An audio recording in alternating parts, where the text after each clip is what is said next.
Okay, so let's talk about Anatomy of a Fall. This is the ending explained as you see in the title. If you hate that, I just don't know why you clicked on the video, but thanks for the view if you want to leave. But we're here to talk about the movie, the whole movie, and also that ending, and where do we fall with it. And I'm here to tell you that we don't know a concrete answer to this, but these are my thoughts, my opinions on what that ending could have meant.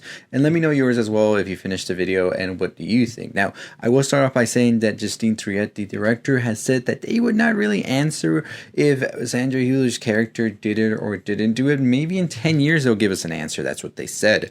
Now, I'm here to say that we definitely have some evidence of whether she did it or didn't throughout the whole film, but let's do a little recap. Let's sidetrack a little bit to where exactly this all started and how did we get to that ending. So pretty much what we see throughout the film is we get a little bit more of an exposure as to the marriage of Sandra and Samuel, and we see it throughout these recordings that Samuel had of him and Sandra's arguments as well. And the title in itself is so brilliant as well because there is a fall here where Samuel actually does die, and they're trying to see if that was suicide or if that was a murder committed by Sandra.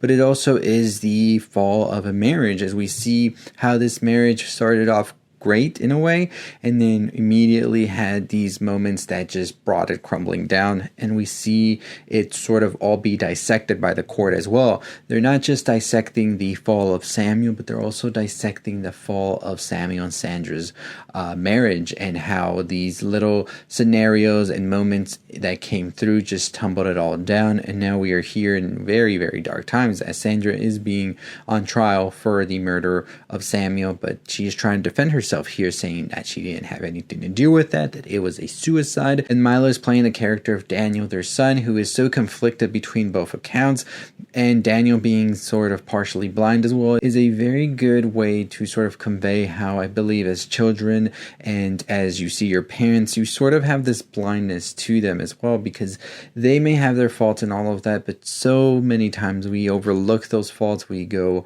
and say, that's wrong of them and all of that, but they're my parents. And it has that feeling to it, I feel, with Daniel here, who doesn't want to believe that their dad killed themselves, but also doesn't want to believe that their mother could kill their father. And I think it is such a conflicting role that Milo plays so well here, especially all the way towards the end, and just an amazing actor, honestly. And I said in my review, I was very astonished to not see the actor receive more accolades, and in a year that was filled with so many great roles, I won't say that there wasn't great actors and all of that. I just still think that Milo went above and beyond most of the supporting actors of last year.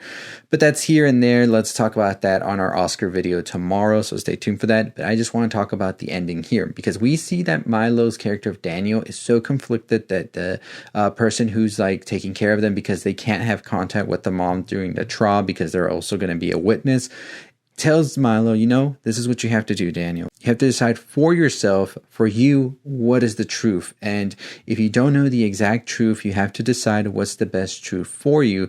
And Milo's like kind of thinking, like, what are they talking about here, right? Like, am I supposed to lie?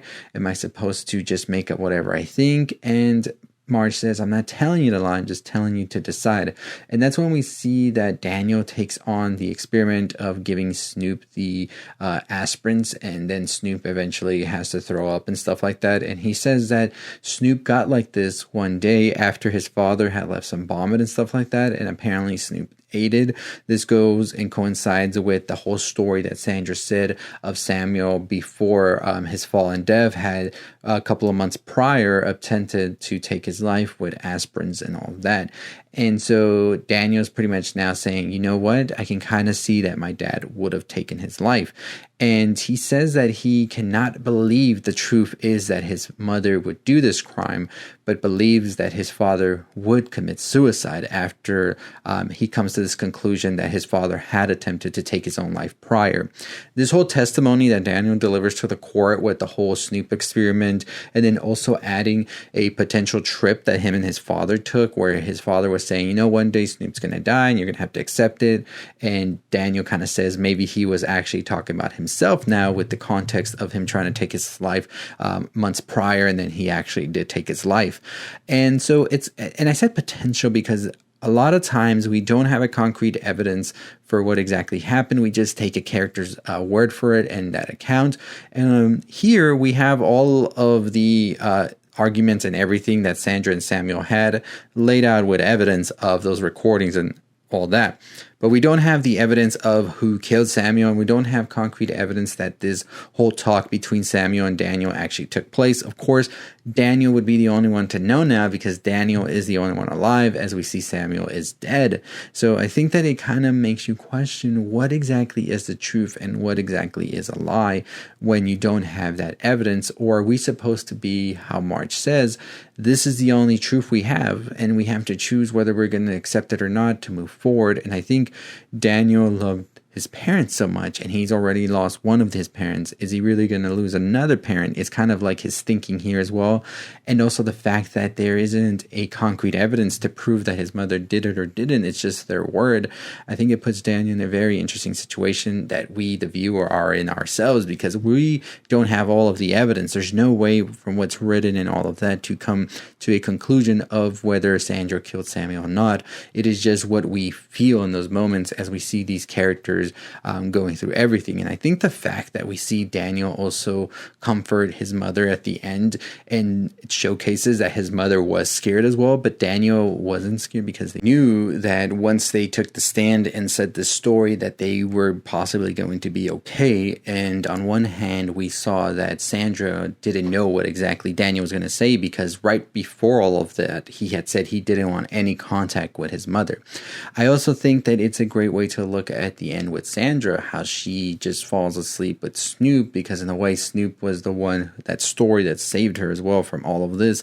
And the question at the end is, do you think that Sandra did it? Now, in my opinion, I just don't think she might have done it. I feel like, what would she have gained from all of this? She wanted to continue her career. She wanted to continue her life. I could have possibly seen her maybe getting divorced from Samuel later down the line. And I feel like Samuel was more in his feelings throughout, especially in the argument and all of that with Sandra. So I kind of lean towards more the whole option that maybe Samuel didn't intend to kill themselves and just slipped his head and then ultimately fell. And this was all a complete accident that just happened.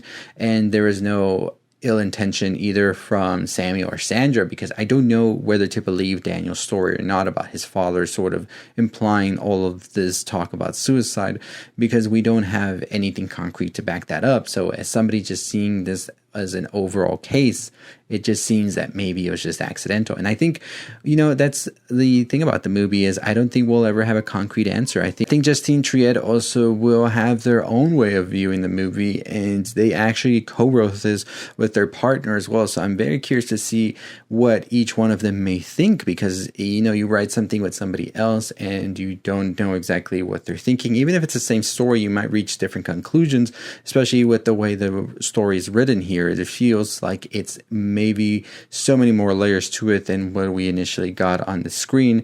And I'm very curious to read the screenplay as well, just because of that. But overall, I think that Daniel chose his truth, and his truth was his mother was innocent and he wasn't going to lose another parent.